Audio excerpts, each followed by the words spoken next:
What happens if I mess up with my money and I have all of this stuff and I don't know what to do with it? Do I keep it? Do I get rid of it? What do I do? I'm a big fan of return policies.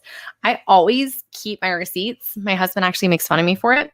I keep my receipts as long as I possibly can, so that if there is a reason that I'm like, buyer's remorse is a real thing, I'll return it. Like, I'm that person who goes and returns things to Walmart, to Target. Like, I've returned things to Costco before. It's worth it to me to be able to return things if I bought something on an impulse.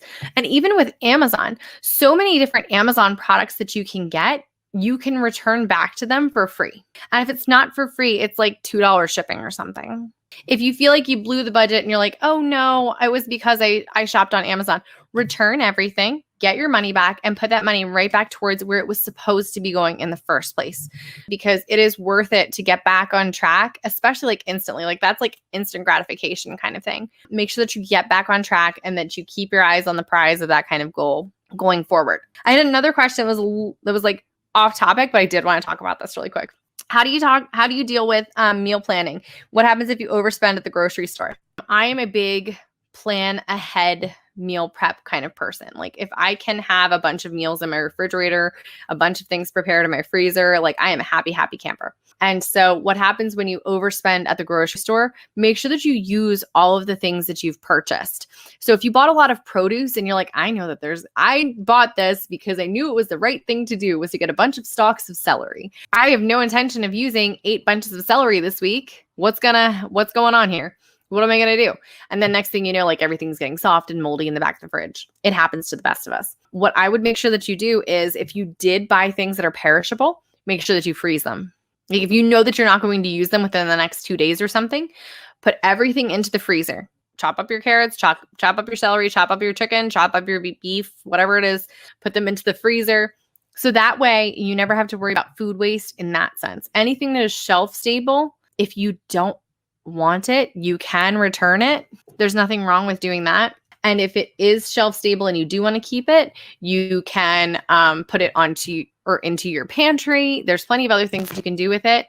And if you really don't want it and you can't return it, you can always donate it to something like a food pantry or a soup kitchen or shelter, or plenty of other places that you can actually get rid of your stuff that you don't need anymore. If you bought clothes, I know this wasn't the original question, but we're going to go there. If you bought clothes and you hate them, and obviously returns aren't an option. You guys know I love Stitch Fix. If you bought something from Stitch Fix and you kept it and you're like, this is great, and then you're like, after a week or so, you're like, this isn't it. There are actually groups that you can swap things with and people will buy them from you. You could sell it on eBay. You could sell it to ThredUp. There's so many different things that you can do with things that you've purchased that you aren't planning to keep. Bought something on impulse and you can't return it. There are still plenty of different things that you can do with the things that you have if you don't have a use for them. This is coming from somebody who, like, my husband will tell me that I'm a little bit of a hoarder. I don't like to throw things out. I'm like, oh, this can be used again. But the reality is, if it's not going to be used, if it's not serving you, get rid of it. There's other things that you can do. You can sell it on Facebook Marketplace. You can sell it on eBay. You can sell it on Poshmark. You can sell it on Mercari. There's lots of different things that you can do. There's lots of different ways that you can still turn it around. If you wound up being late on a bill, here's another thing that I learned. And it was like your first bill that you were late on. You can call that company and say, I sent it in and it was delayed in the mail. I apologize.